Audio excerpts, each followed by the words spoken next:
Short selling एक बहुत ही popular term चल रहा है आज के दिनों में, जब से हिंडनबर्ग रिपोर्ट आया है अडानी ग्रुप के ऊपर। तो आज हम लोग जानेंगे कि शॉर्ट सेलिंग का क्या मतलब है और इसके लीगल कॉन्सिक्वेंसेस क्या है इस वीडियो में। तो चलिए वीडियो को स्टार्ट करते हैं। तो सबसे पहले जान लेते हैं कि शॉर्ट सेलिंग क्या है। तो शॉर्ट सेलिंग एक ट्रेडिंग स्ट्रेटजी है जिसमें एक इन्वेस्टर कुछ शेयर बोरो करता है ये मानते हुए कि उस शेयर की प्राइस है डिक्रीज होगी वैल्यू में, और फिर उसे शेयर सेल कर देता है ताकि उससे जो भी उससे रिटर्न आए, डिफरेंस बने, उससे वो एक प्रॉफिट बिल्ड कर पाए। तो the investor profits if the stock prices drops. तो इन्वेस्टर को प्रॉफिट तब होगा जब शेयर के प्राइस ड्रॉप होंगे, लेकिन लॉसेस जो है वो सब्सटेंशियल हो सकते हैं अगर स्टॉक प्राइस राइज करती है। तो यहाँ पे जो उसके लॉसेस है वो अनलिमिटेड हो सकती है, इन्फिनिटी भी हो सकती है, क्योंकि एक कंपनी का ग्रोथ का कोई वैल्यू नहीं है, वो कहीं भी जा सकता है। It is essentially betting on decline of a stock price. तो ये एक तरह से बेटिंग है। तो हिंडनबर्ग रिपोर्ट जो है, हिंडनबर्ग कंपनी है, वो एक बेटिंग पे काम करती है कि शेयर प्राइस ड्रॉप करेगी। तो अब हम लोग इसको एक एग्जांपल की मदद से समझ लेते हैं। तो फॉर एग्जांपल ABC एक कंपनी है, उसके शेयर, एक लेंडर है जो कि एक पर्सन है जो कि लेंडर है, उसने शेयर ABC कंपनी के अपने पास रखे हैं।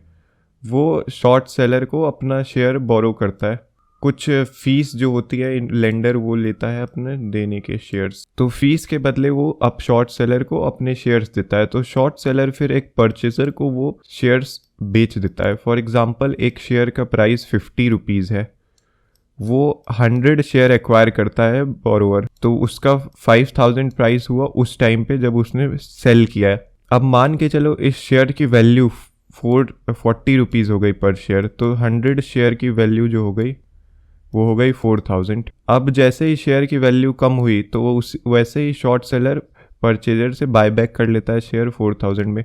तो यहाँ पे जो डिफरेंस हुआ 1000 का, वो प्रॉफिट होता है शॉर्ट सेलर का। फिर ये शॉर्ट सेलर लेंडर को रिटर्न कर देता है ये शेयर। तो ये होता है शॉर्ट सेलिंग का पूरा एग्जाम्पल। तो अब हम लोग देख लेते हैं क्या शॉर्ट सेलिंग लीगल है। तो शॉर्ट सेलिंग इंडिया में लीगल है। सेबाई इसके लिए गाइडलाइंस निकालता है, security exchange board of India इसको रेगुलेट करता है ताकि कोई भी मार्केट मैनिपुलेट ना कर सके इसको यूज़ करके। अब बहुत सारे कंट्री में ये लीगल है, लेकिन यहाँ पे रेगुलेशन आता है मार्केट मैनिपुलेशन को रोकने के लिए। तो अब हम लोग देख लेते हैं इससे रिसेंट क्या डेवलपमेंट है और सुप्रीम कोर्ट का इस पर क्या ओपिनियन है और केसेस कौन कौन से फाइल हुए हैं। तो सबसे पहले सुप्रीम कोर्ट में PIL फाइल किया गया है शॉर्ट सेलिंग को एक फ्रॉड ऑफेंस डिक्लेयर करने के लिए। यहाँ पे जो एडवोकेट ML शर्मा है, उन्होंने शॉर्ट सेलिंग को फ्रॉड डिक्लेयर करने के लिए कहा है। उन्होंने ये इशू रेज किया कि whether intentionally short selling to crash stock in share market to square up via cashing market value via concocted artificial means is not a fraud punishable under section 420 and 120B of IPC read with 15 HA SEBI act 1992।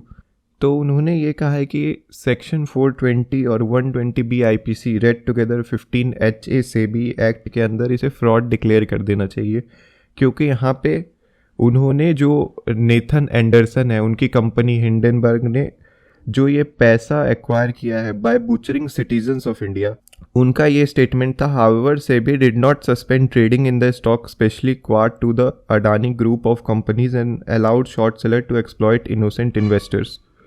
तो ये petition में बोला गया कि why SEBI did not suspend till now the short selling done by Hindenburg group. तो आज के video के लिए बस इतना ही। Thank you for watching. I hope you learn something new.